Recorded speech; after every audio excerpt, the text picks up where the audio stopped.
আমার আমার এক পরিচিত ছোট ভাই আছে, আমার এক ব্যাচ জুনিয়র, ও চান্স পাইছিল, বলছিল ভাই আমি যখন হচ্ছে গুচ্ছতে চান্স পাইছিল, ঢাবিতে চান্স পাই নাই, মেল টার্গেট বইয়ের ছিল, বইয়েটে চান্স পাই নাই, সব জায়গায় পরীক্ষা গেছি, কোথাও চান্স পাই নাই। তখন আমাকে আমার বন্ধুরা বিভিন্ন অ্যাঙ্গেলে খোঁচা কথা বলতো, গ্রুপের মধ্যে কমেন্টে, ঠিক আছে, আমার ফ্যামিলি মেম্বার্স আমাকে খোঁচা কথা বলতো, কাজিনরা আমাকে খারাপ কথা বলতো। আমি একটা কাজ করছিলাম, সবগুলো স্ক্রিনশট একটা ডকের মধ্যে নিয়ে ওটাকে প্রিন্ট করছিলাম, প্রিন্ট করে ওটা আমি সামনে টানাইতে পারি নাই, কারণ আব্বু আম্মু দেখলে খারাপ মনে করবে, ওটা আমি আমার পকেটে নিয়ে ঘুরতাম লিটারালি, ঠিক আছে।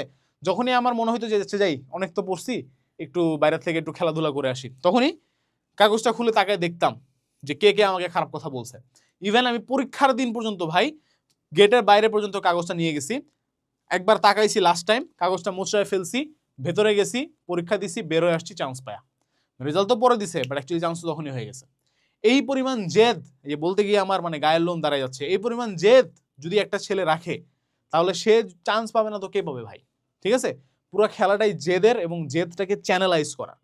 তুমি তোমার হাতে সব ধরনের উপাদান আছে ভাই, তোমার হাতে এই কোর্স আছে, 30+ conceptual class, 35 question bank class, model test, তোমার কাছে বই আছে ভাই, এই যে গুচ্ছের বই, আমাদের এই বই যারা কিনতেছো বা কিনবা ইন ফিউচার, তোমার হাতে এই কন্টেন্টটা যে আছে, এইটার থেকে এমন একটা কোশ্চেন পাবা না তুমি যেটা এখানে নাই। 80%, 85% পর্যন্ত প্রত্যেকটা সাবজেক্টে আমরা কমন দিচ্ছি।